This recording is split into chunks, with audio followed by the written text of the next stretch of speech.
శ్రీమాత్రే నమః. అప్పుడు అటుగా వచ్చిన నారద మహర్షిని వ్యాసుడు భక్తితో అతిథి మర్యాదలు చేశాడు. కుశల ప్రశ్నలు అయ్యాయి. వ్యాసుడి ముఖంలో కనిపిస్తున్న ఆందోళనను నారదుడు గమనించాడు. కారణమేమిటని అడిగాడు. వ్యాసుడు తన మనస్సులో ఉన్నది చెప్పాడు. ఏ దేవుణ్ణి ప్రార్థించాలో తేల్చుకోకుండా ఉన్నాను, సలహా ఇవ్వమని నారదుడిని అడిగాడు. వ్యాస మహర్షి వెనుకటికి ఒకనాడు ఇదే ప్రశ్నను విష్ణుమూర్తిని బ్రహ్మదేవుడు అడిగాడు. విష్ణుమూర్తి ఎప్పుడూ ధ్యానంలోనే ఉండడాన్ని చూసి బ్రహ్మదేవుడు ఆశ్చర్యపోయి ఇలా అడిగాడు.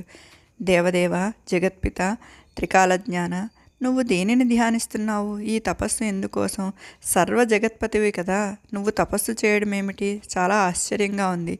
నీ నాభికమలం నుంచి పుట్టిన నేను సృష్టికర్తనయ్యానే, నీకంటే అధికుడెవరు? నీవే కర్తవు, నీవే హర్తవు, నువ్వే కారణం, నీవే కార్యం. నీ ఇచ్చ మాత్రం చేతే ఈ జగత్తును నేను సృష్టిస్తున్నాను. కాలాంతరంలో నీ ఆజ్ఞ మేరకు శివుడు సంహరిస్తున్నాడు.